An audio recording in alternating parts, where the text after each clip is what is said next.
Oh, Back and my forth, gosh. back and And then forth. when they had the brownout, it's Fortunately, most people. What up was the around deal us- on that brownout? What happened? like, it was, John Tweese said it was not Arrowhead, it was something, some connector with CenturyLink again, you know.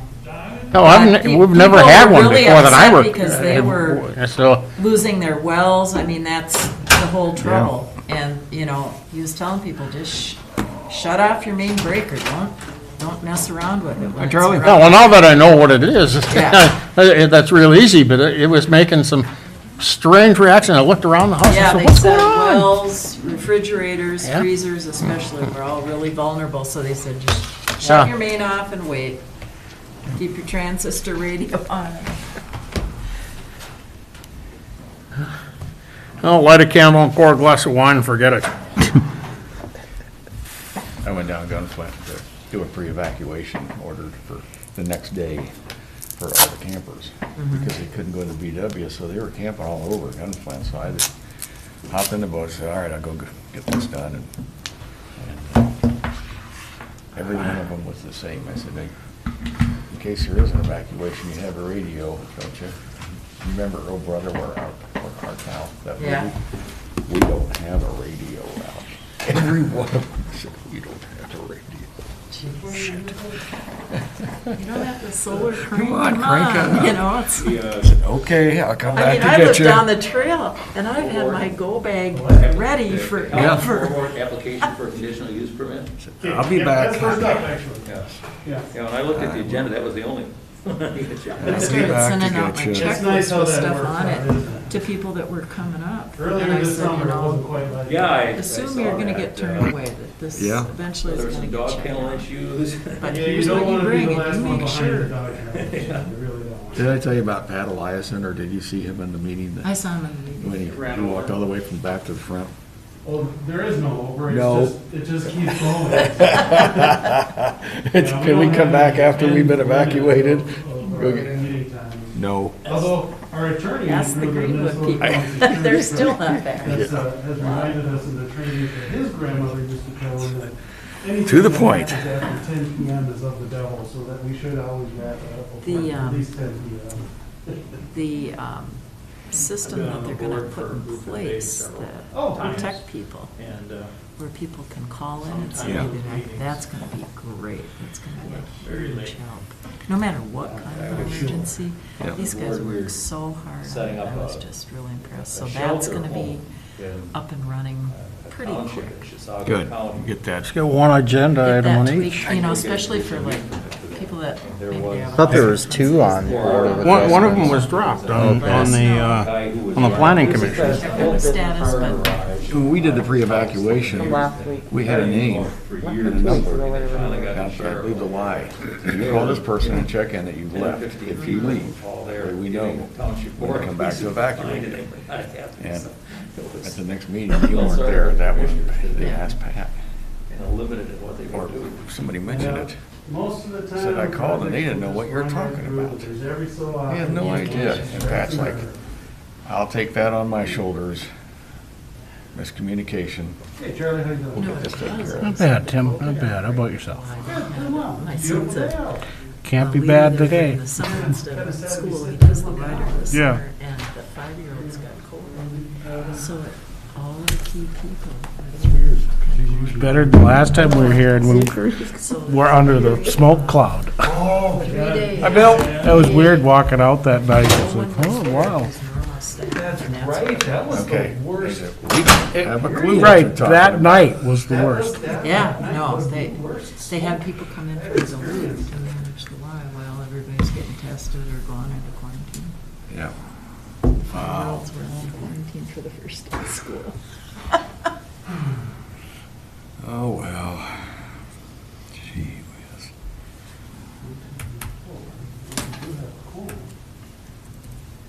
We don't have a chair or a vice chair. Where are they? Where are they is right. They both said they were coming, yeah? No, No? I don't know if anybody talked to Judy.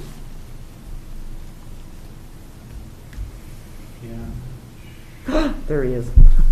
Yeah. Yeah. He's just hiding outside the door to just to He scare wants to you. make that grand entrance. Make it his last. Worked it out with Kurt. Oh, Your Honor. Stand. That live stream's going on exactly at 5 PM, so no pressure. 5 minutes to Get yourself all set. All our times are different. Gotta get, that says 5 to 5, this says 5:02. Oh, my watch says 57. That's 56. Hi, Don, how you doing?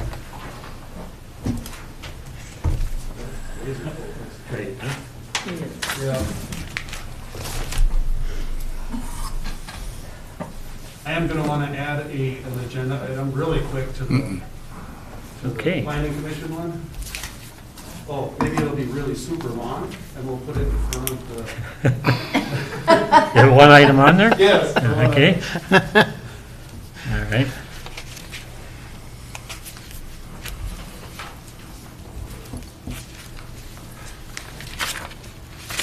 I gave him to him. I gave him to him. Okay. I'm just gonna sign the front page, and I got like 30 more that I'm working on. Yeah, whenever. But, yeah, we'll talk. How about, yeah, That's, date? yeah. Do you care what the date is on here? Today's. Today's date, yeah. Okay, we'll get to them after. Okay. I've had that on more often than we actually had. We had a call down in Tofty a little while ago. Guy had an allergic reaction to moldy hay. Couldn't breathe. My husband responded. And I was coming down Pine Mountain Road. I thought, geez, am I gonna have to go on down there because I had an EpiPen with the ambulance. Freaking paper cut myself. He gave him the You breathe in again, okay. All right. Kind of a close call. She's here. Finally got one guy to respond. I always carry 2 EpiPens, one for me and one for somebody Yeah. else. We've almost all of us have one. See, so now it's starting to bleed.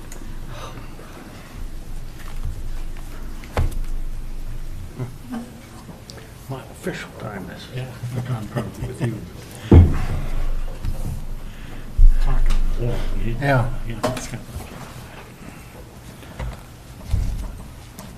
Bill, you didn't call to see if I was well today.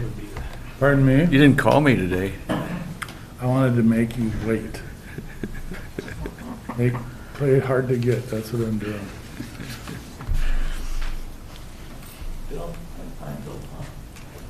Thank you for sending that information to us. Yeah, oh, you bet, yeah, nice to meet you. Congratulations on your retirement. This will be your replacement, I think. This is, No, this is everybody's replacement. Oh, yeah.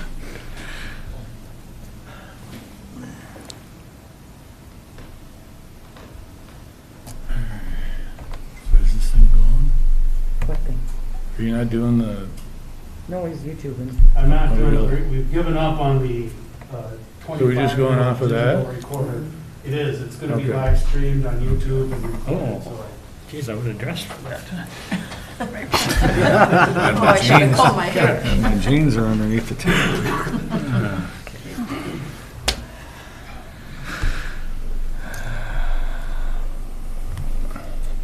guess we should make that announcement, to keep the off-colored comments. Yeah, well, He's looking at me. John, I know. And you. Does Heidi still have her drawer full of? That was over. Over there, she always had. Judy? She had a button. Right there. This is, there's only one camera. She cleaned Judy, it out. I wish. How are you doing? Get crazy stuff there. Big part. Fits. And generally, it fits just pretty much the board. I don't think a side elements are going to be in the shop.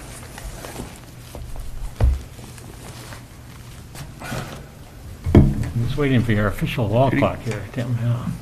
Yes, we were just discussing on how many different timepieces are showing different times. in this room. Yeah, when you post a big one on the wall, that's the one you live with, yeah. Which now says 5 o'clock, so we can begin our planning commission meeting for Wednesday, September 8th, Cook County. The first item of business would be to approve an agenda and adopt the minutes of the meeting from, what was that, 25th of August. Motion to approve the agenda and Second. Excuse me, Jim? Yes, thank you, Mr. Chair. Just real quick, I wanted to add the one item on the Right. agenda. Oh, At the yeah, end, a very short one on the MCIT training. yeah, that's the one we had talked about the other day. All right, with that addition. We have a motion and a second. Further discussion? Hearing none, all in favor? aye. Opposed? None, okay.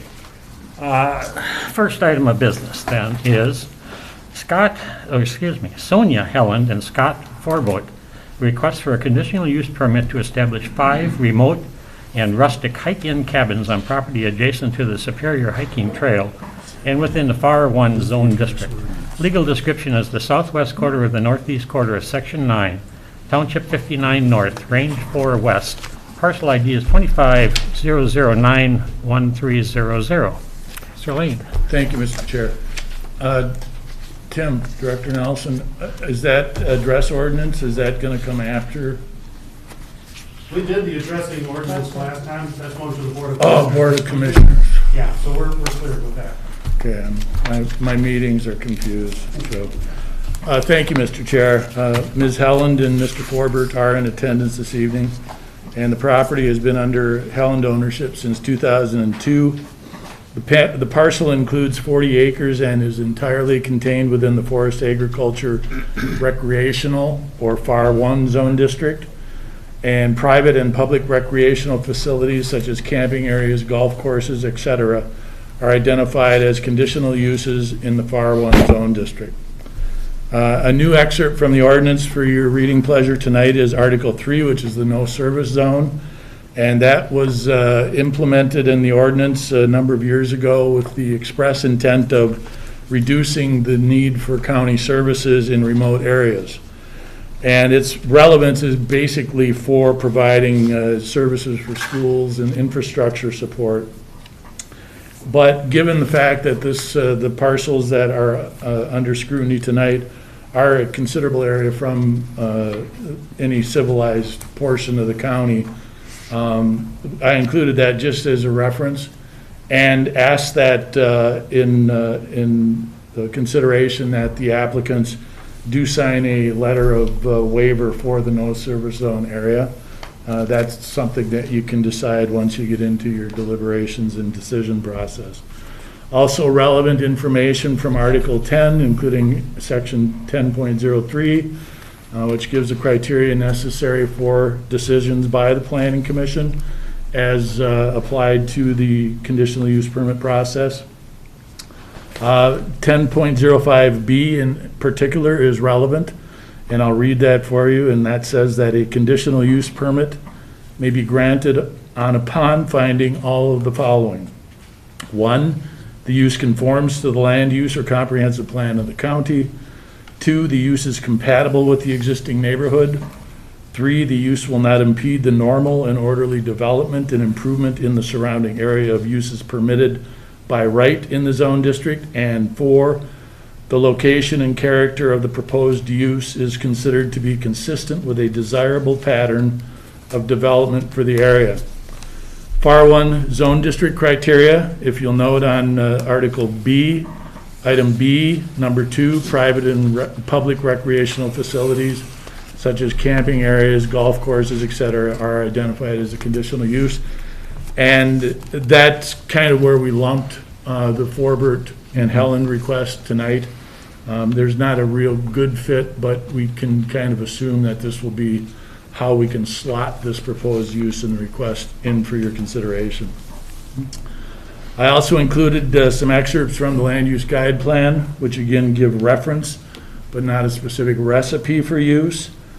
And I will move into considerations. The Helland Forbert CUP application identifies a total of 5 rustic hike-in cabins on their 40-acre parcel adjacent to the Superior Hiking Trail. 2 cabins are currently on site, having been built in 2011 with land use permit 2011-106 and 2020 with LUP 2020-54. A privy vault outhouse was installed in 2011. The cabins are intended solely for through hikers on the Superior Hiking Trail, with bipedal access occurring from adjacent Britton Peak and Oberg-Laveau mountain trailheads. Direct property access comes from the Superior Hiking Trail along the private Springdale Road connector to the Helen parcel. The applicants have described a May to October rental season. Facilities include bunk beds, but no other indoor conveniences other than a roof and a screened porch. There are no interior cooking facilities. Water delivery is from a community well. Rental capacity for each cabin is not identified, nor is a per-night rental threshold for the property. Cabin maintenance and motorized access, including firewood or propane delivery, will occur from the Springdale Road and is otherwise limited by the U.S. Forest Service's Special Use Permit TOF 547505, which is enclosed in your packet. A more comprehensive maintenance plan is not identified, but should be a component of permitting consideration. Should also be noted that the Forest Service has added other restrictive use measures, including no advertised parking at the Britton Peak or Oberg-Laveau mountain trailheads, and a described limit of summer use only. Despite its tenure in the zoning ordinance, the relevance of the no-service zone, Article 3, has rarely been invoked in the non-administrative permitting process. In part, that is because the typical association has been with public school accessibility, while appearing to be a waiver of fiscal or infrastructure responsibility for the county's remote property locations. Nevertheless, given the logistics of the Helen parcel, inclusion and/or mention of the no-service zone appears relevant to this request. The regulatory function of the FAR 1 zone district is to provide for forest management, agriculture uses, and recreational activity in the less developed areas of the county. The Helen-Forbert proposal and its location meet those criteria. It is connected to recreational use and is situated in an undeveloped portion of the Sawbill Trail. Moreover, this proposal meets LUGP thresholds for implementation.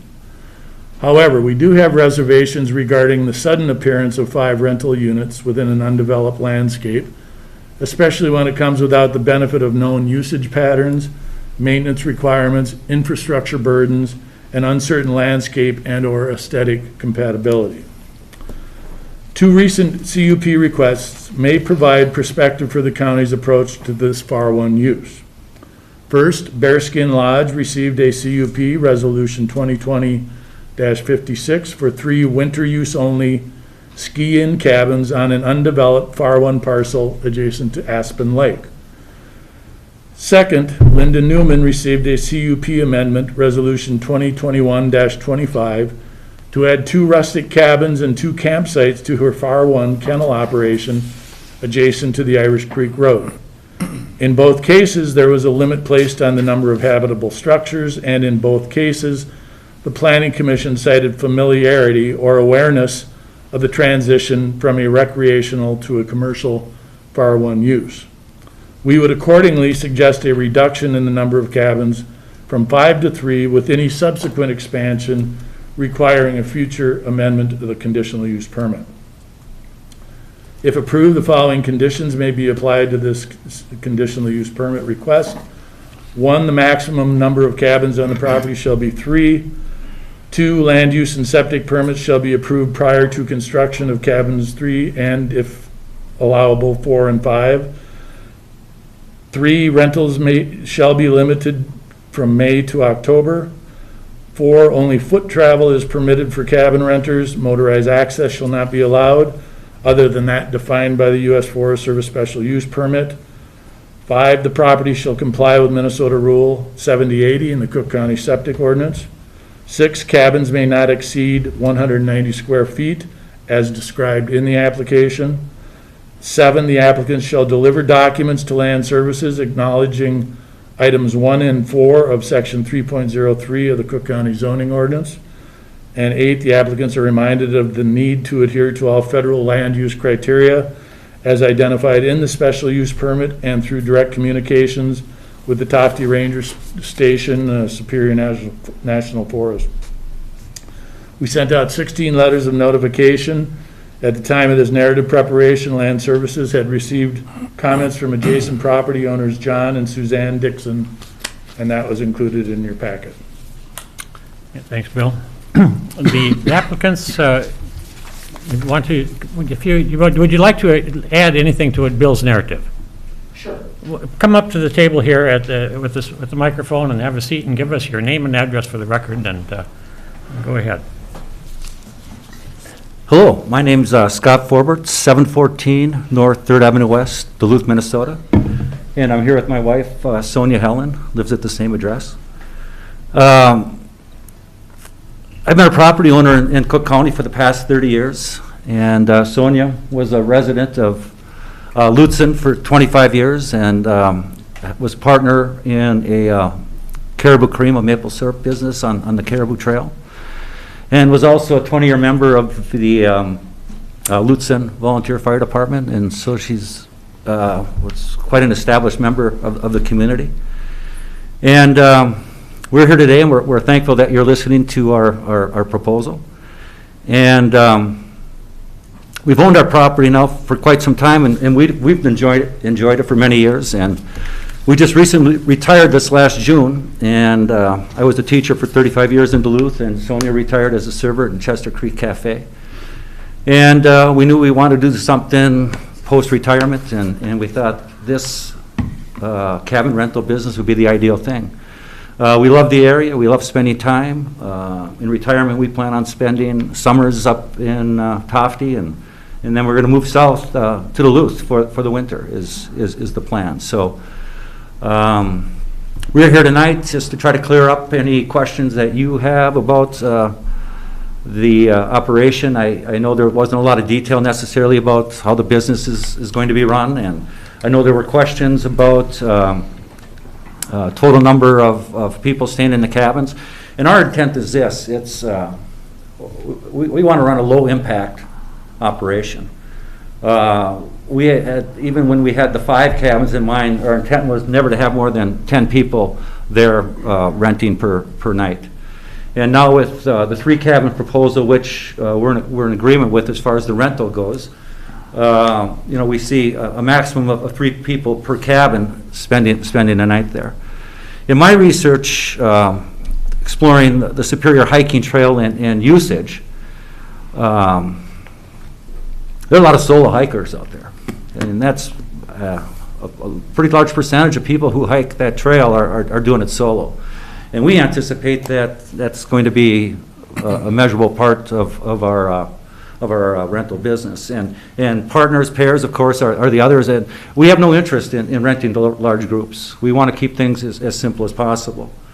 Along the same veins, we're renting to hikers, and those hikers are going to be hiking in, and what they're going to hike in is going to be what they have. And so we're not imagining large amount of garbage, large amount of waste. We're imagining that people coming in are going to have what they have on their backs, and that's it. So it's going to be kind of a low-impact place. Everything's off-grid. We have a solar water pump that's working now, pumping out some good water. We each of the cabins is going to have its own solar setup, low watt solar setup. We anticipate 2 small lights in the cabin and a small bug light in the screen porch. We're really concerned about the nighttime and keeping things dark. I don't know if you had a chance to take a look at the layout of the cabins, but they're spread out over the 40 acres. We have 2 on the first 20 that are about 200 yards apart, and then another 200 yards to the 3rd cabin, and another 75 yards down to the next pad. And so things are spread out, private, and we anticipate just kind of a low impact type of camping situation. Much like you'd find, an extension of what you'd find on the Superior Hiking Trail, where people are coming in and they're sharing camping spaces with each other, and they respect each other with as far as noise goes, as far as privacy goes, and you make things work. And so, I know there are some other questions. I don't know if you just want me to keep going or if you have any specific No, questions. this is your opportunity to tell us what you think you need to know. Then Okay. we'll open this to the public and the Excellent. commissioners will discuss it. So this is just your opportunity to tell us what you think we should hear. Right. You know, I know there's a concern, you know, the main concern that we have about the whole project is our access, is our road.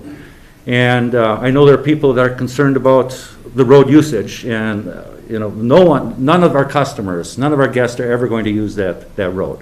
There's going to be no parking on the Springdale Road. There's going to be no one accessing the property from the Springdale Road.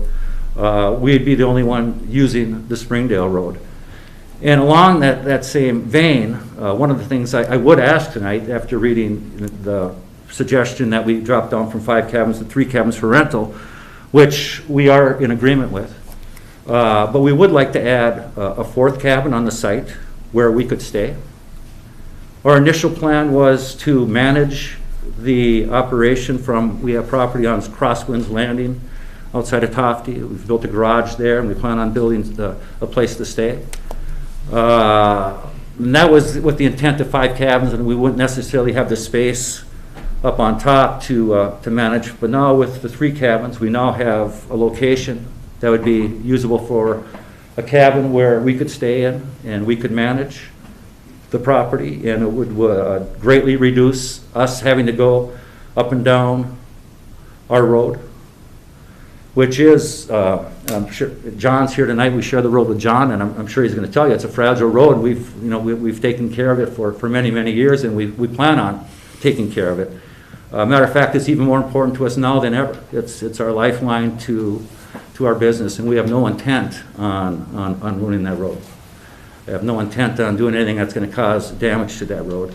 And if we were to have that extra cabin up on top where we could stay, would greatly reduce us moving up and down that road, because we plan on being there every day. We're going to be on site. We're going to manage the operation. So that would be something that we'd like you to consider.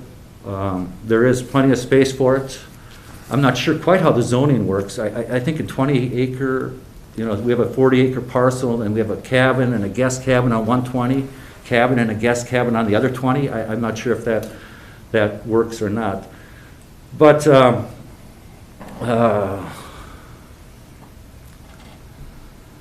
let's see. The other concern had to do with parking. One of the first agencies that we reached out to when we were considering the project is we contacted the Superior National Forest and started dialogue with them, and they asked us to send in our business plan, our business proposal, which we did. They ran that through their chain of command. They kicked that up, and it came back to us. Brian Blaisdell was the guy running the point locally on it, and they came up with a big issue with the parking. And they're not in the business of providing parking for our business. So their request is that we cannot mention parking in our advertisement, which goes in with what we're trying to establish anyways. We're not looking at people who are going to park at Oberg Mountain and hike into our place. We're looking at people who are going to use the cabin who have been hiking for a few days, who've been on the trail for a few days. And now, currently in the area, they have a couple options. In the top area, they can drop down off the trail, hike down the Sawville Trail down to American, which a lot of people do. American offers a resupply service for people, which we're interested in doing as well. We have these long through hikers, long segment hikers who need resupply. They can't carry all their food on their back, and they ship, 3-pound packages and have American and hang on to them, and they drop down, spend the night, and pick it up and head back up to the trail. The other option is Eagle Ridge Lodge in Lutsen, up on top of the hill, which is very, very, very popular. And they offer the same type of resupply. And we're offering something that's a little bit different. Those two options are highly commercial. To me, kind of out of touch with what the whole hiking experience is all about. Whereas we look at our operation as being just kind of an extension of a campground experience. where you're going to have some privacy of a cabin, a roof over your head. You're going to have some simple needs taken care of, but yet you're not going to be in a motel or a condo space someplace. You're going to be out in the woods and enjoying the space more. So to us, it just fits in very nicely with what the Superior Hiking Trail is all about, and those are the people that we want to attract. As far as the maintenance goes, I know there were some questions about how we're going to maintain the business and on a daily basis. And as I said, we plan on being on site. We are going to ask renters to sweep up and clean up after they're done, which is common, very common in this type of operation. I know there isn't a lot of this out there. When we were getting the business started, we were taking a look, what's out there, trying to do some research, and there's not really a lot, but there's the Tetacooch Park, which is run by the state government in the Tetacooch camp in Tetacooch Park. And they require people to sweep up and clean up after they're done. Of course, we're going to be there on site, checking up, make sure things are done. We are going to provide a garbage service, and once again, we're expecting minimal trash. People are going to have to carry in what they're going to use, and we're not going to, anticipate much, but we're going to have a garbage, a couple centralized garbage cans where they can drop off their stuff, and we'll take care of that as well. Am I missing anything, Sonia? No, just the fact that I don't. Yeah, ma'am. Hiked up there, our property. If you're gonna have to come up and speak to the microphone. If you're gonna speak, please. Just. Give me your name and address for the record. My name is Sonia Helland, 714 North 3rd Avenue West, Duluth, Minnesota. I just think that what we are looking to do fits in very nicely with the usage of the area and the land use recreational opportunities there. And it's a very special old growth maple forest. And I think it would provide people with a very nice spot to stay and see something that they would not normally get to stay in. I mean, obviously along the Superior Hiking Trail there's maple forest, but it's quite spectacular. Solid maple old growth. It's something. So something we'd like to share and want to do it very responsibly, low impactfully, and I think it fits in with all the criteria. So appreciate your consideration. Right. Thank you. At this point, we'll open the hearing to the public. So anyone that wishes, from the public that wishes to speak, come up to the table, have a seat, and give us your name and address for the record, and move along. Mr. Chairman, do you want me to leave my mask on or take it off? That's fine. You can leave it on. Okay. Mr. Chairman, members of the commission, my name is Bill Klump, 301 Oakwood Terrace, Vadnais Heights, Minnesota, and Klump is K-L-U-M-P-P. The second P is silent. And I'm here to represent John and Suzanne Dixon, who are sitting here as well. John and Suzanne have been Cook County property owners for over 34 years. They own the private property which is closest to and most affected by the proposed development on the applicant's property. They've owned these two 40-acre parcels since January of 2001, over 21 years. John and Suzanne obtained the initial permit to have a road built to access their property, which they use, and I benefit from that use as well, for hiking, grouse and deer hunting, and camping, tent camping. For 25 years, John has helped organize a hike by a car club up the road and then on to Cedar Outlook, which is a popular scenic site listed actually on the website for the Superior Hiking Trail. And contrary to the information in the application, John and Suzanne knew nothing about the plan to have a 5-cabin resort built or expanded on the applicant's property, even though one of the applicants had talked with John just a few months ago and expressed a question regarding the repair to the road, which is in fact quite fragile. This was after the application had been submitted and then rejected back in July for a conditional use permit. In my opinion, that was probably not very neighborly, But I think it's also a sign that the applicants know that their proposed use is really not compatible with the existing neighborhood or a desirable pattern of development for the area. And that's one of the requirements for any sort of development according to section 10.05 of your zoning code.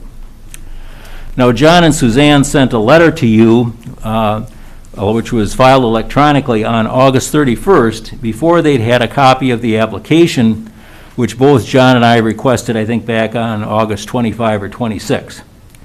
Consequently, John and Suzanne had to guess really at the details of the application, although Bill Lane had been nice enough to give us some information. A copy of the application was received after the letter was filed electronically with both Bill Lane and with Tim Nelson. The applicants initially wanted to build 3 more cabins so they could operate a resort with 5 propane-heated cabins, 2 vault latrines, and 5 fire pits with a solar-operated hand pump in the middle of undeveloped forest land where the guests will be able to stay for multiple days and nights. There's no public road access of any kind to the applicant's property. The only vehicle access is by a 2-mile-long primitive road with a permit under the Forest Service, and which also has a required locked gate under the terms of the permit. That road is all uphill. There's I think the average grade is about 8 degrees.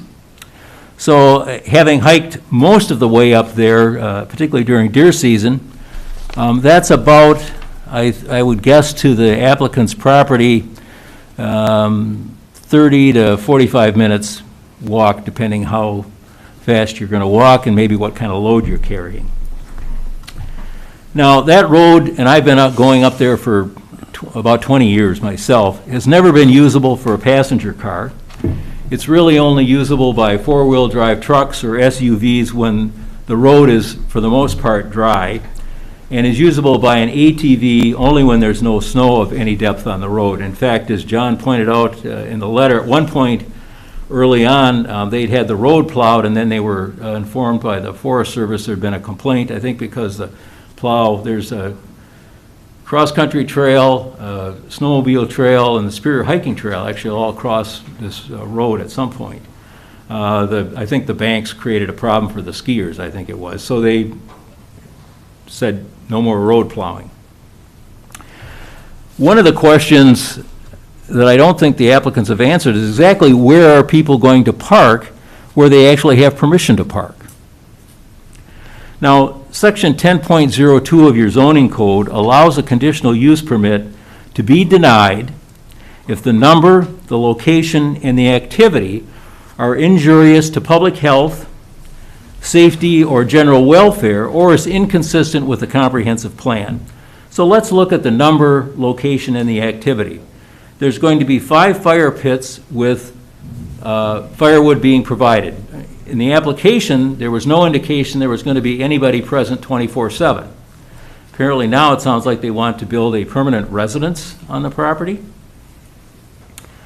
What's going to happen if a careless cabin renter builds a bonfire or campfire at night and the sparks fly in the air and land in the surrounding trees, of which there are a lot, since this is in the middle of undeveloped forest? Hikers using canteens, water bottles, and the titanium 1-quart cooking kits trying to throw water on the fire isn't going to put it out. Cell service, as the applicants indicated, is limited, so it's anyone even be able to call. I assume it's going to be the Tofty Fire Department that would respond. More than that, the road is such that no large fire truck is going to be able to get up that road, and that assumes, pardon me, that they actually had access to be able to unlock the gate.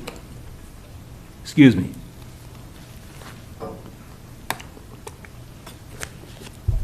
Now, the applicants mentioned the Fire Safe publication. One of those that you find at that link is a publication in conjunction with FEMA and the U.S. Fire Administration, and that states, and I quote, "Make sure that fire vehicles can get to your home," end quote. And that's one of the things they say that's necessary if you're going to live in an area where wildfires are a potential problem. And I don't think I have to tell you folks that wildfires can be a problem up in this neck of the state. We've all seen and heard, even if we don't have personal knowledge about what's happened this past fire season. The location and the activity that results from 5 cabins or 3 cabins is simply wrong in the middle of undeveloped forest and is inconsistent with the conditional use permits granted earlier to the Bearskin Lodge and to Linda Newman. I'll talk a little bit more about those in a minute. But as Mr. Lane noted in his narrative, we do have reservations regarding the sudden appearance of 5 rental units within an undeveloped landscape, especially when it comes without the benefit of known usage patterns, maintenance requirements, infrastructure burdens, and uncertain landscape and/or aesthetic compatibility. And I think that's true whether it's 5 cabins or 3 cabins or 3 cabins with a permanent residence on the site. I think the application references that they would like to operate a livery service. That, of course, would require a permit from the Forest Service. But I think that's also a recognition on their part that they're concerned about the success of their resort business if they can't provide that sort of livery service. People who want to sleep in a cabin with propane heat, beds to sleep on, window screens to keep out the bugs, a vault toilet, and well water for water for multiple days or night stay are going to want to be able to have beverages, food, sleeping bags, and other gear dropped off so they don't have to carry that in. It's simply a different type of hiker than you see the sole hikers walking on the trail with their bivy sacks and lightweight titanium cooking gear. Well over 25 years ago, I spent a week up in the Boundary Waters canoe area with a friend of mine who now lives in Boston. You know, we carried all of our stuff in. We had freeze-dried food. For the past 20 years, we've camped in Voyageurs National Park. We now have a tent we can stand up in. We have cots we can sleep on and a screen tent that we can put over the picnic table. And that's just a function of trying to have a little bit more comfort, and that's what the applicants are going to provide. And I think that opens it up to really a little different sort of person. Sir, And, you yes, know, sir. I appreciate, but you've been reading a lot of things that we've already been provided. If you could address the points Okay. To the permit, First of and all- how it addresses the code, Okay, that would be helpful for us. What is this use? Because Mr. Lane said that it isn't a real good fit. Section 2.43 of your zoning code defines a resort as, quote, a lodging facility under single ownership containing 2 or more individual sleeping rooms, suites, or cabins used primarily for providing accommodations for pay for periods of less than 30 days, end quote. Isn't that exactly what they're providing and proposing here? A resort is not a permitted or listed conditional use in a FAR 1 district. Now, Bill Lane mentioned the 4.05B2 provision for private or public recreational facilities such as camping areas and golf courses. Camping occurs in a campground. You define in section 2.24 of your zoning code a campground as, quote, open-air recreation area where temporary shelters such as tents and travel trailers are intended for short-term occupancy, end quote. Applicants' cabins are not, therefore, within the meaning of camping for the zoning code. It's not a bunkhouse operation because section 5.06 allows a bunkhouse of only 1 per parcel. In legal terms, if you have 2 provisions that cover a particular area, the more specific provision is the one that governs. As Mr. Lane admitted, this recreational private or recreational facilities is somewhat vague and not necessarily a good fit. The definition of a resort is an exact definition and applies exactly to this use. Furthermore, as Bill Lane pointed out, in your zoning code, this is a it's within a, I'm trying to think of the term here. No service. No service zone, and that prohibits the, quote, establishment of a commercial or residential, permanent or seasonal use where none existed before. That is in itself is sufficient to deny the application.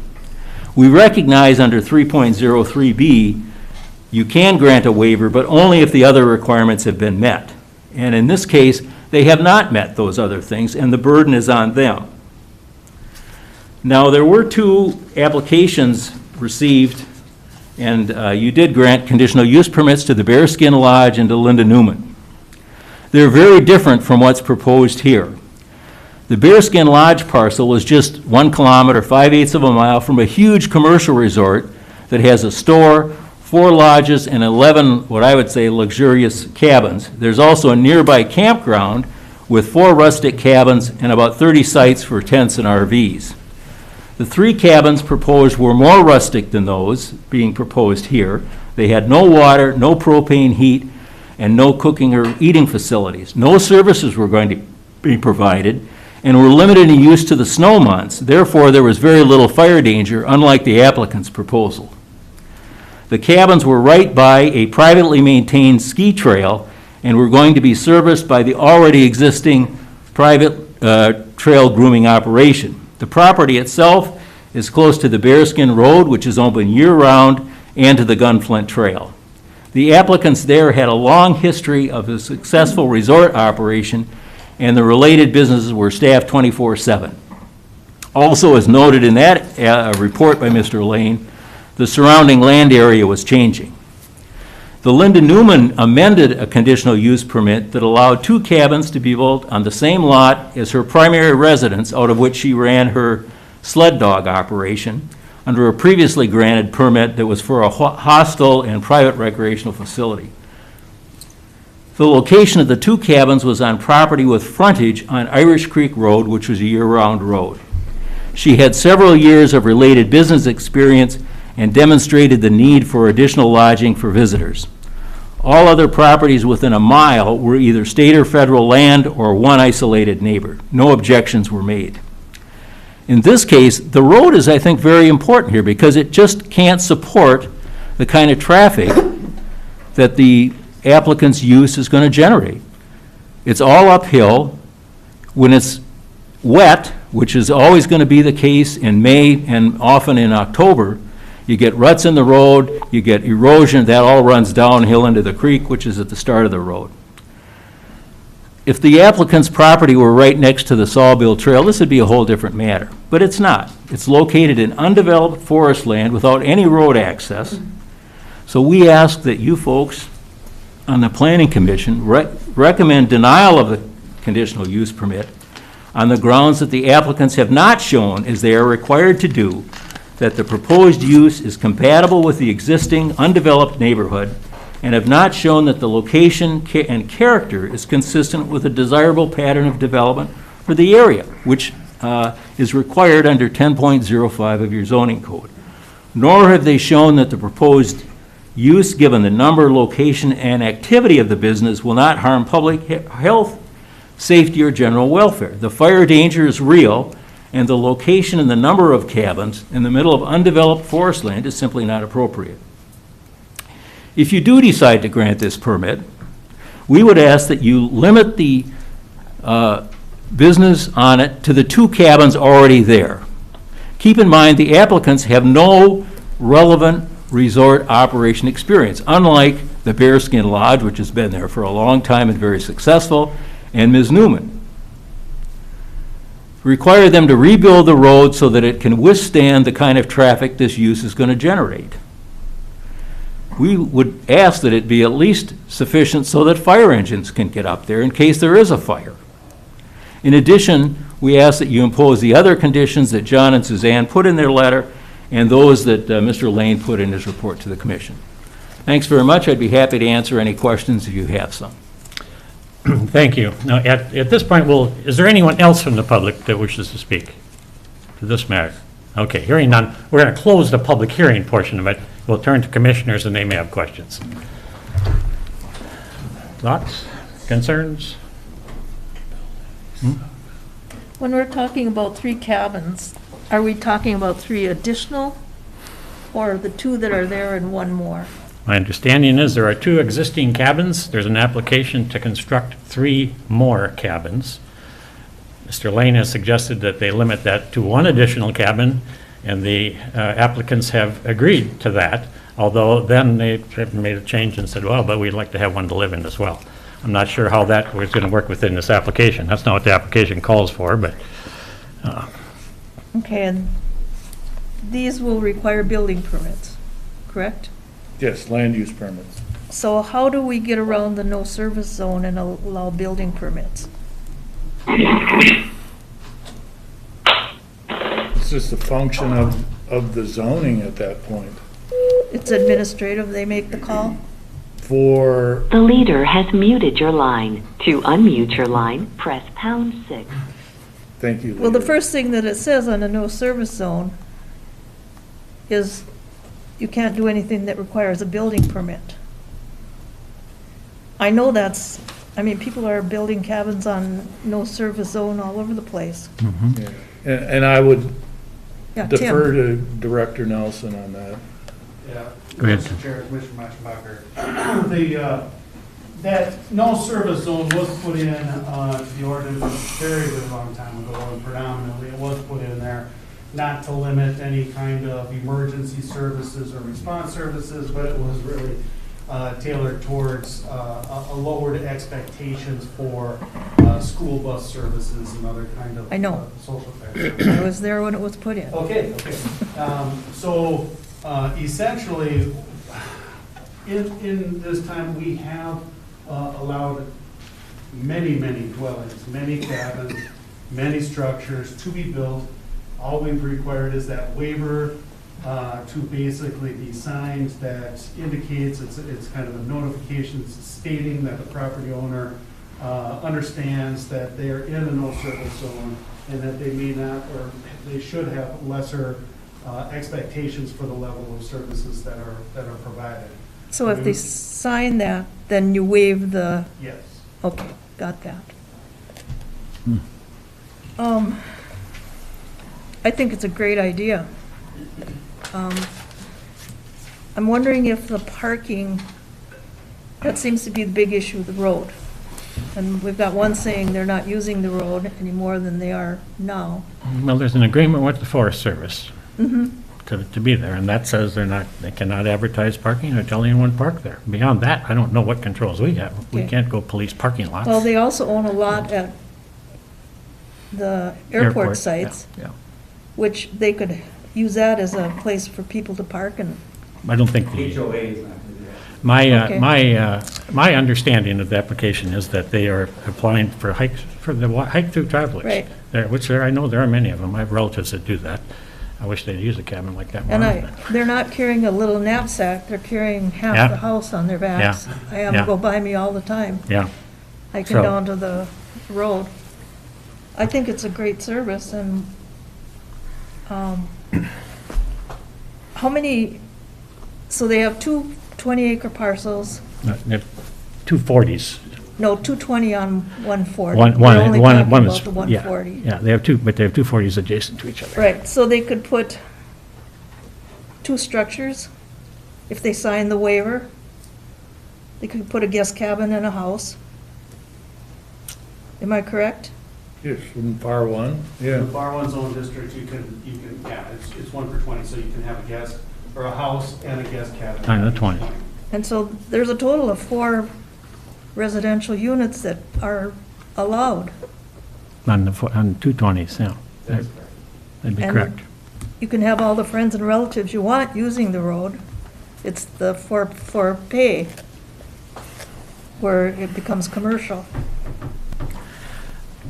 Well, I understand the issues of the road. I drove it yesterday. But I've read the agreement with the Forest Service, read on the road. These two people have a partnership on the road, and they're not agreeing, but that's not a planning commission issue, I do not believe. No, it's That- the use. That's a civil matter that's beyond us, in my opinion. It's between the Forest Service and the two. Yeah, they have an agreement with the Forest Service for a road, and they have a partnership on to maintain their road. And what we have, I'm jumping ahead, but it sounds like we have one owner that doesn't like what the other owner is doing. could understand, but, That happens yeah, yeah, many It times with road agreements. yeah. Do you have something else, Mr. Nelson? No, I was No. just gonna agree with you that we don't It's- control yeah. agreements on the. Yeah, that's kind of beyond beyond us, so. It seems like where we're standing right now is we have an application that has been suggested to be modified by Mr. Lane and has been, that modification accepted by the applicant, although they haven't done, I guess, for this fourth dwelling. And once again, I look for some direction there. We're just kind of modifying the application on the fly here. Right. The other thing is, on the hiking trail, there are established campsites Yeah. along the way. Yes. And not everyone wants to lay on the ground and sleep in a tent. Yeah. And this is a great option. Many other trails where there are places like this. They're, Right. you know, we're very, very, you roll out your sleeping bag and you sleep and you eat some breakfast and you get out of here. Right. Yeah. But, Yeah. Mr. Chairman? yes, sir. On behalf of my clients, I'd like to say, I think if they're planning to add to this application permanent residence. We understand that, sir. We I heard, think we there's a heard, lack of due process if you go ahead and act on that. And I- we heard what they had to say, I sir. would Thank you, listen to your thank you. tone. We got that. That was the question I raised. Yeah, that does change a complexion, or does it? You tell me, guys. I'm looking, thinking, I'm thinking it doesn't. Residential would be Yeah. a separate land use permit for a residential structure. We're looking at the rental units here, and so our condition 1 would. they asked for a residence in addition. Yeah, but that's not what we're considering here. That's what that's my point. That's just what I'm saying, that we've got the request floating here. What are we considering? I want to get I'm that squared looking- on the table. I'm sorry, sir, hang on. I'm Can I kind ask what qualifies a place as a residence versus our cabin? It's habitability. Yeah. Primary dwelling is a common term that's used.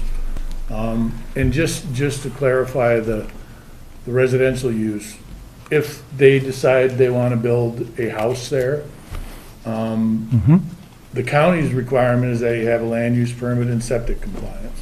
Yeah. And with that construction, you are allowed a secondary dwelling or secondary residence on the tax parcel. Anything beyond that, you get into the conditional use process, which is where we're at now. The other thing is that this is a conditional use issue. It isn't a conditional area issue or anything like that. So the criteria in the ordinance is pretty explicit about what you can and can't do. And if you can't do it, then there are options, including a variance and a conditional use permit. Yeah. A question I would have would be, okay, if they built one more cabin for a total of 3 plus a home, would that home now be eligible as a vacation rental? They're allowed a See? primary and a That's- secondary as an administrative process. I'm seeing this as a resort, and I don't think it's quite compatible with the land use. It's a fantastic idea, but it's a kind of a back way of opening a resort without getting the correct zoning and getting into the right area that other resorts have done. And I think that it could be turning into 5 or 6, and then we're gonna move to the next 40 acres next to it and start adding some there, and it could turn into a full-blown resort in the wrong zone. And I don't think it's compatible land use. And the difference, Commissioner Sloot, is that there's an administrative process and a non-administrative process. Yeah. When we come to the planning commission, you guys are in charge of the decision. Yeah. I'm not sure that I agree with you, John, then that, Okay. when you say, I understand the complexity, but boy, when I'm talking about a rugged cabin to Well- crash in at night, I don't think, I just don't equate that with resort. I understand that, but I'm sure that this is a place that'll get listed up on TripAdvisor, and their phone number will be listed, it'll get booked, and some of these people, they are not going to hike into there. They are going to park at some of these places and get in there somehow. And I'm not sure how the applicants were looking at They can certainly park at any trailhead and walk in there. There's nothing wrong with that. Yeah. just that they're not allowed to advertise. They come here, everybody gather here and come on in. But yeah, I expect people will. Mr. Nelson? Yeah, thank you, Mr. Chair. And a lot of that does get into what we determine the use to be, all right? So there is an application on the table for a specific use. We do have resorts or other operations out there that actually have a resort, but then they do have a dwelling that's not considered to be a part of that resort, but it's still on that same property. If there is that concern where it would be entered into or possibly utilized as a part of that operation, a condition can be put on there that it would not be utilized for rental activities or in conjunction with the conditional use permit, but that it would be only a permanent structure or a dwelling structure. That's one way to deal with the use issue.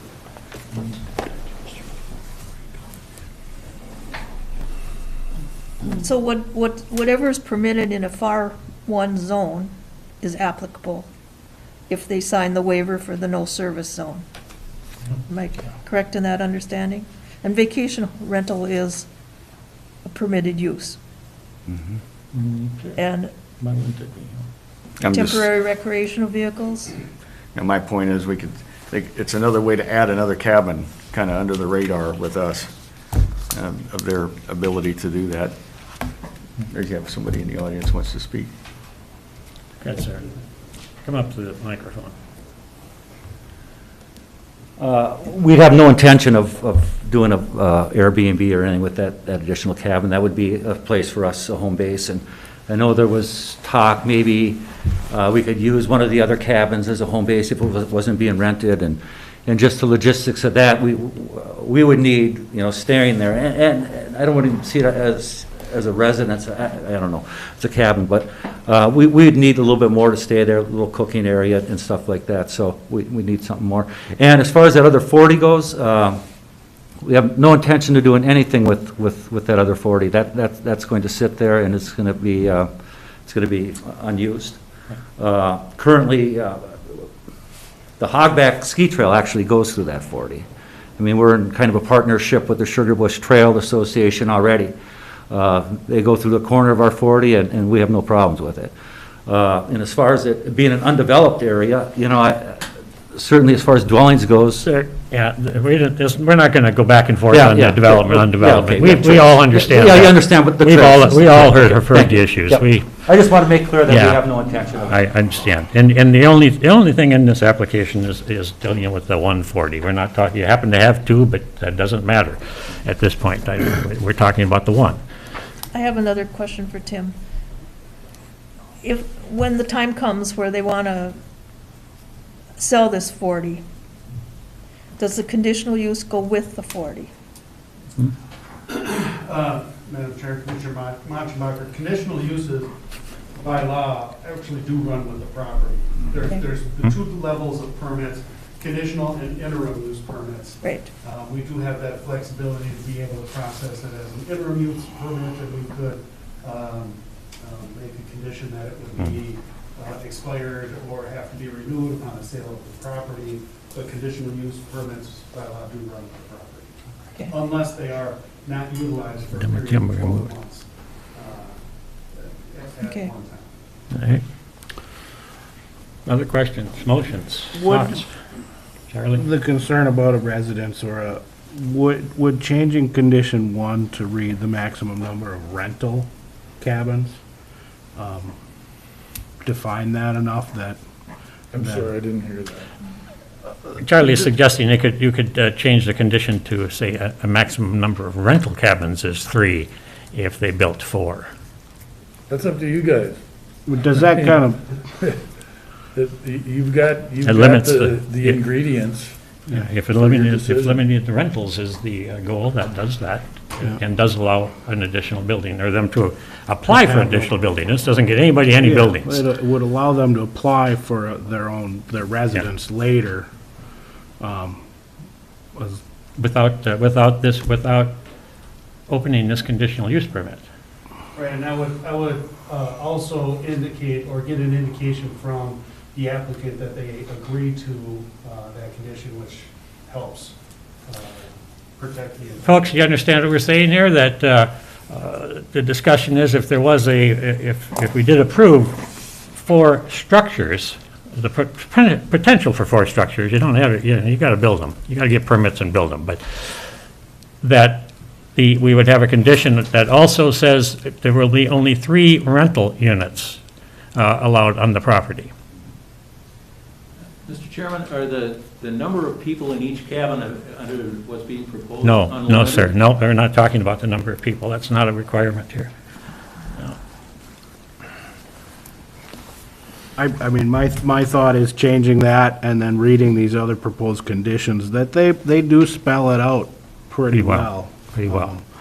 The concerns. What page are the conditions on again?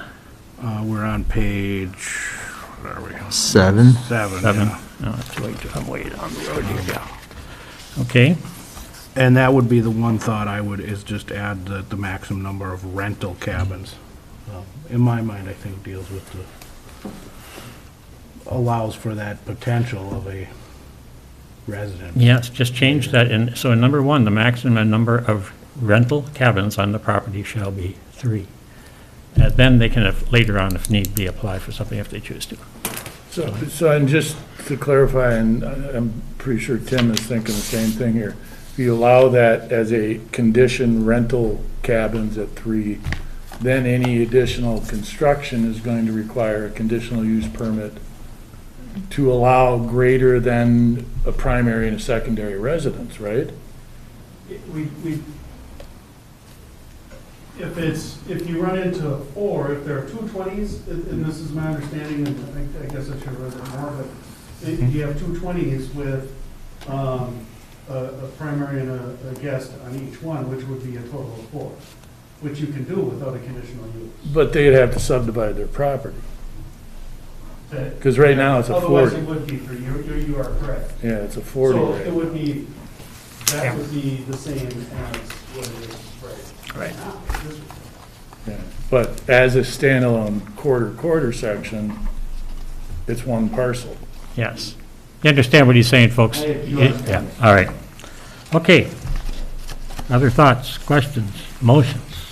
I'll make the motion, actually, I'm going to make the motion that we approve the request as stated with the condition, the 8 conditions as listed. If there's a desire to change it, we can do that after the motion is entered, but that's my motion. Okay, we have a motion. Do we have a second? I'll second it just for the point of discussion, so we can discuss this. I hear nobody else seconded it. It's about the number, I take it, on that number 3. That doesn't allow them to build a cabin for their own use. It's not a part of this. If they want to do that, they can put in a second permit and come back and go through this process all over again. But the original application was for 5 cabins.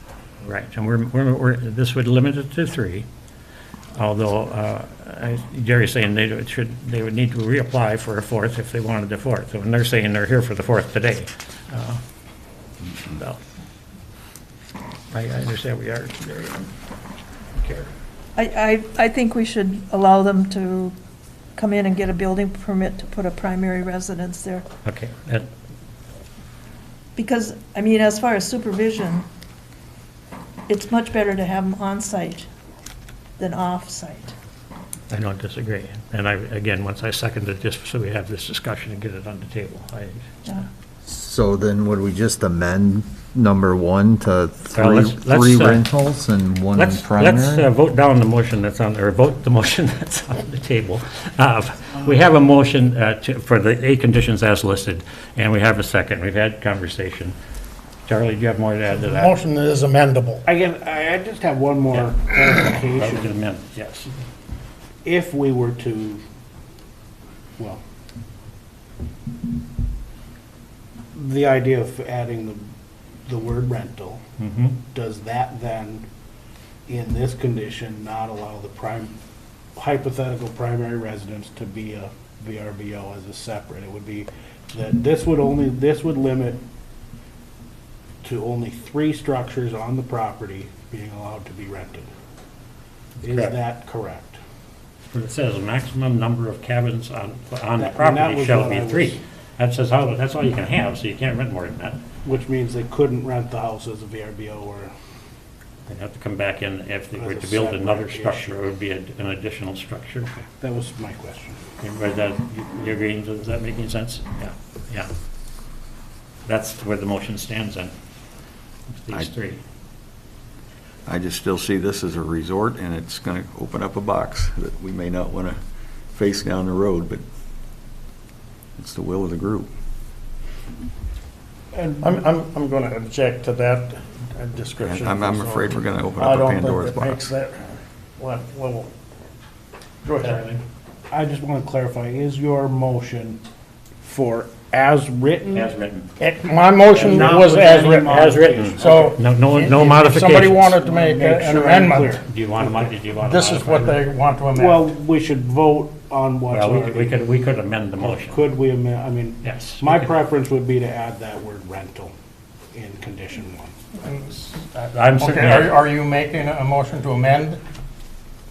I would make a motion to amend condition 1 to the maximum number of rental cabins. Okay, rental, right. Okay, as the maker of the motion, I'll accept Shall that. be 3. And I accept it as well. So we have an amended motion to insert the word rental into condition number 1. Rental cabins. Okay, further discussion? Hearing none, all in favor, say aye. Aye. Opposed? Hey, Passed. It will go to the county board next. So this is an advisory board, so it goes to county board.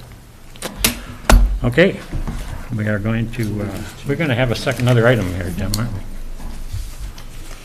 Yes, ma'am. Yeah, you're up. I think we're done with this motion, so. Okay. What I was going to say, Mr. Chair, thank you, is that we had talked at the last meeting about having MCIT training, coming up with some folks vacating the board now and then maybe towards the end of the year. And the discussion between whether we do it in person or virtually. My discussion with Jay this morning was that we'll just go ahead and not do the training now. We'll wait till after the first of the year to hopefully get the full board going on that. And we're going to try to shoot for in person and be able to do it for, like I said, with a full board.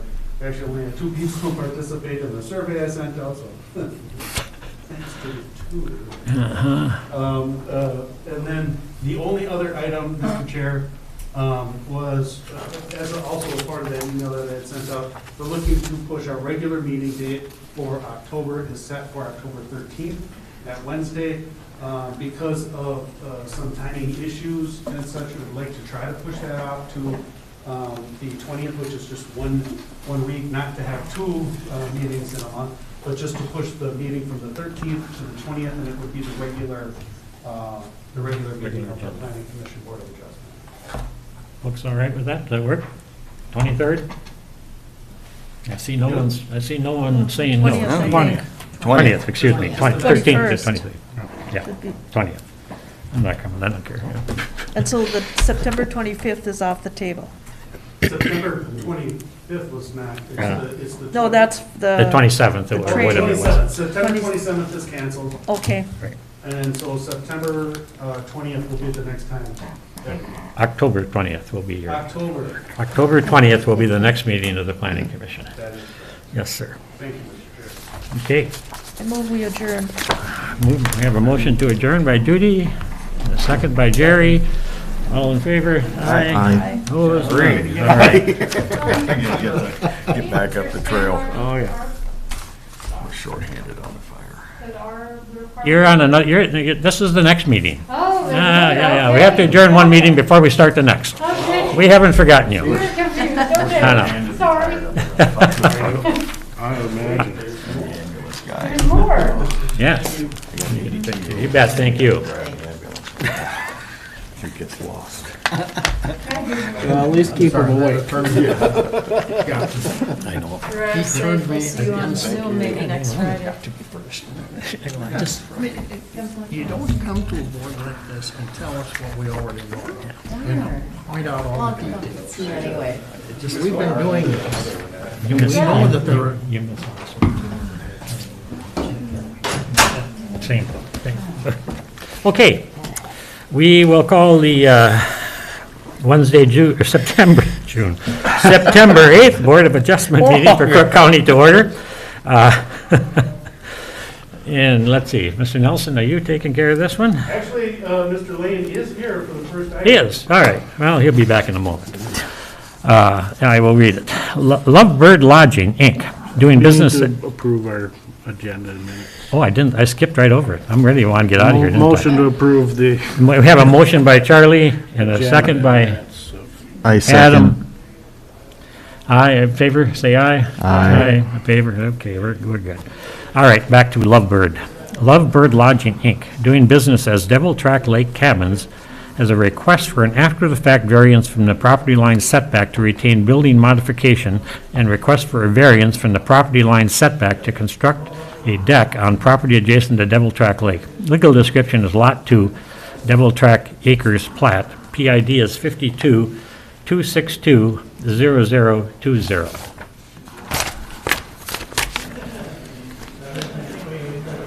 Okay, Bill. Mr. Lane, we are doing Lovebird, why are we doing Lovebird Lodging? Is that on the Hallmark channel? Yeah. Jeez. All right. Okay. Just a second here. Okay, it's COVID time.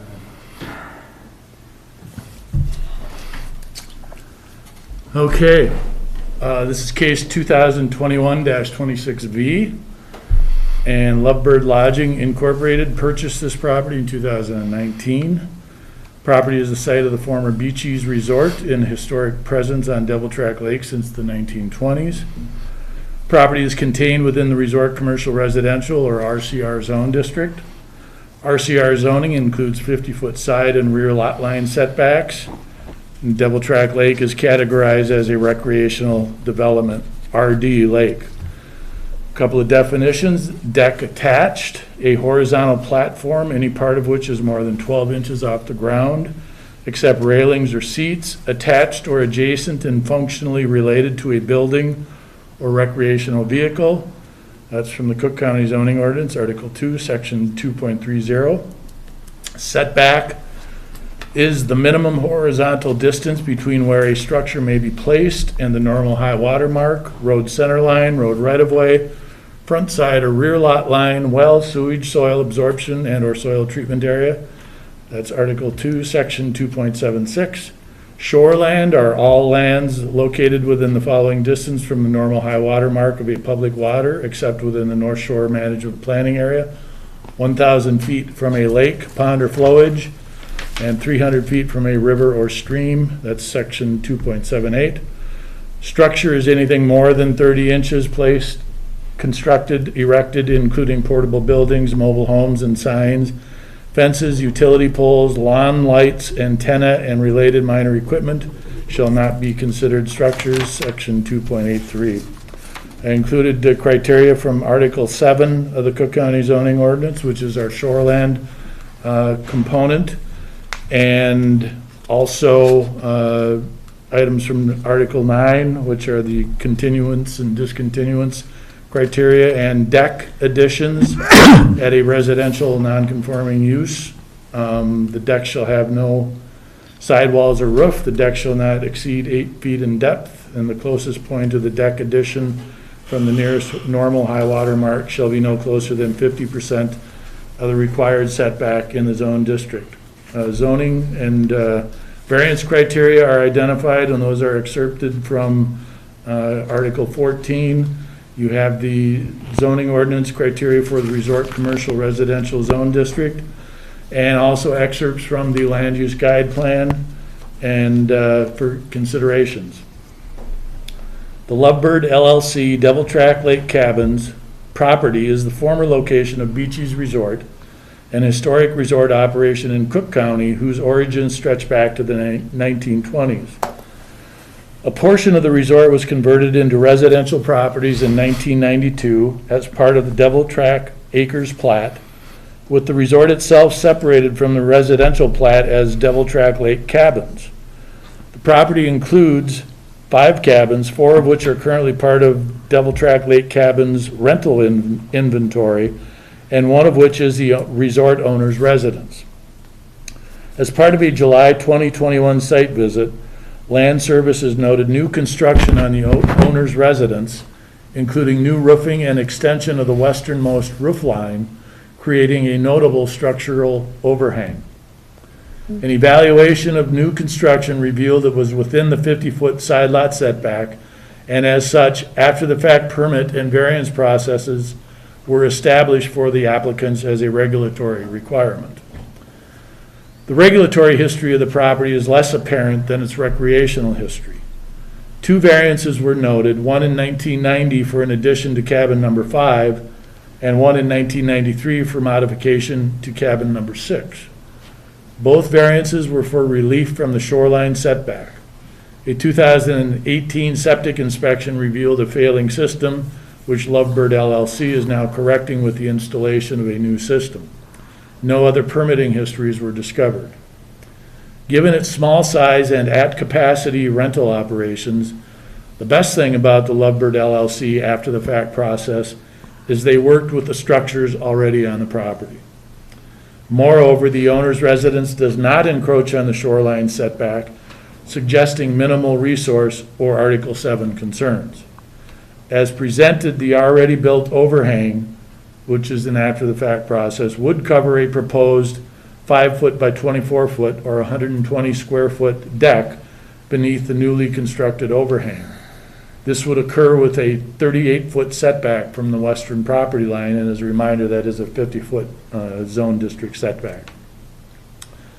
While it is unreasonable and unlawful to engage in construction without invoking the advice and experience of the regulatory unit, the Lovebird construction does not pose a significant resource or aesthetic threat, and were it a forward-looking request, would likely be viewed favorably given the pre-ordinance presence of most of the parcel's livable structures. If approved, the following conditions may be applied to this variance request. 1, no construction may begin until all permits have been approved by Land Services. 2, the property shall comply with Minnesota Rule 7080 in the Cook County Septic Ordinance as directed by the Cook County Environmental Health Inspector. 3, the applicants are responsible for identifying the western property line. No construction shall be closer than 38 feet from the property line as identified in the land use permit application dated 7/21/21. 4, the deck shall not exceed 5 feet by 24 feet or 120 square feet in size. We sent out 26 letters of notification and received no comments. Thank you, Bill. You folks that want to add anything to Bill's comments? Come up and give me your name and address for the record. Hi, my name is Linda Batchelor, and we actually just recently moved to 410 Caribou Trail in Lutsen.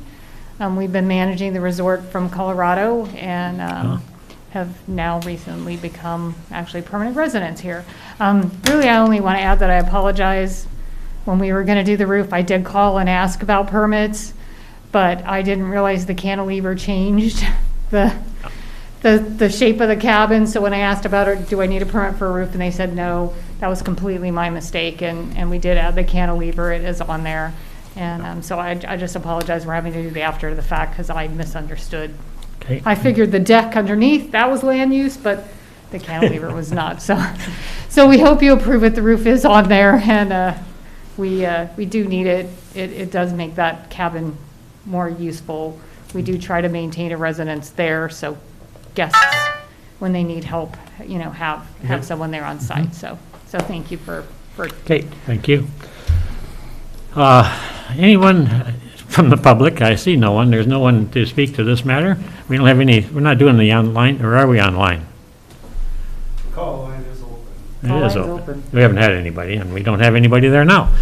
So if there's no one to speak to the Lovebird Lodging request, we will close the public portion of the meeting. Turn to the commissioners. I'll just start. I did visit, I think it was yesterday, and I have no issue. It's, the setback is from the sideline from the neighbors who didn't respond evidently, so they must not have an issue. In a pretty well wooded area, way up by the road, a long ways from the lake. I mean, you know, this would be it'll meet all of our requirements very, very quickly, I'm sure, if we went through the list. Anybody have any? Motion, we approve the variance. Yeah. Yes. Did you move? I did. I Okay. made a motion. Do we have a motion? I'll second it. And we have a second by Adam. Further discussion? We're going to approve, do you need this list for that approval? You want me to check off this list? It's helpful, the checklist They- is by law Yeah. way more helpful when you're denying Yeah. it. But when Well, that's you're- it. I think when it's a denial, and And in this this is- case, it's consistent. And just, Yeah. there is an after-the-fact component on this. So you gotta That's true. separate that criteria, remember? After-the-fact variance, we don't have that checklist for those. No, Okay. we don't. Well, No. good. Well, then we're not going to worry about it, because I just have a generic one. I didn't pull it out of their file. I had a generic one handy, because I don't want to wait. You can apply for a variance for that, though, I mean. Okay. So, we had a motion and a second. Further discussion? Hearing none. All in favor? Aye. Opposed? None. You're approved, folks. Thank you so Yeah. much. We appreciate it. Yeah, you need a deck under that roof, right? Well, the deck, you know, the roof was really the big deal because it was after collapsing on us, so, No, I looked that around. will just be icing on the cake eventually, so. Okay, we need to close the meeting, huh? No, we got one more. Ongoing Well, business. what do we do with this last one? It's withdrawn, it says. No, ongoing business underneath. Oh, I'm sorry. Oh, yeah, we have to do something there. What was the deal here, Tim? The last one, that's a continuation It just was from, noticed issue. from the last one, it was the notice issue. We did get that back out Right. on notice, so it's been noticed twice overall. This one included the deck portion of it. Yeah. We've received No comments. No one's back here. from it, and so it's, and we did discuss it. Pretty Right, thoroughly. we dealt with it last week. It was 2 decks and a porch, or what was it? Two over. It Two was- Carports leaning, two and a leans deck. and a deck, and the Two deck we had to leans. wait on. That's right. So, I move we adjourn. we have to pass this one first, though, right? Oh, It wasn't, we had to do notice here because it Oh, wasn't okay. public notice long enough, so we have to hold a hearing. okay. And we held our hearing here, there's no one here for it. Yeah, and so then we do need to have the motion and to deal with this, so. I'll make a motion to approve the 2 lean-tos and deck. Yeah, I think we Variance. actually did the lean-tos. The lean-tos were approved. We're at the done. last meeting, so- Okay. This is just the deck. Just the deck. Okay, motion to approve the deck, and a second by Jerry, Adam? Adam? Now, further discussion? Okay, hearing none. All in favor? Aye. Opposed? None. Okay. I'll sign for a while here. Oh, you want to adjourn? Adam does. Adam moves we adjourn, and who seconds that? Charlie seconds it. All in favor? Aye. What's today, the 8th?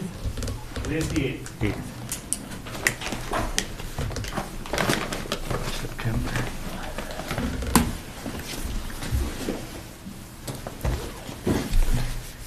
Yeah, those people, no one's gonna, they'd get busted by the Forest Service so bad if people are trying to drive into those rentals.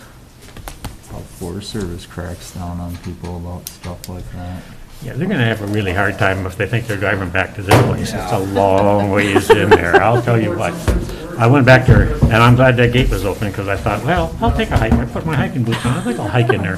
He's right, it's uphill, it's a long way, it's a couple miles up into the hillside there. Kirk to tell them. I've sat there at my house at night sometimes, and I'm kind of really, I am directly south of there towards the lake. And I see a light up on top of that hill, and I never knew, who the heck is it, It's like how do they me get today, I there? was That's at gotta be home them, and go all the way up to batteries Springdale in Road, my and they got a keyboard cabin went up there. dead. Give Who's yourself a the- free and then key. battery and my mouse The went Forest dead and I Service had no gates extra and batteries. It was like, I'm State done. It gates. is always something. You know, then there's the. So Yeah. who's the vice president of the Those are completely different batteries. planning They're commission? really super thin, they're like the,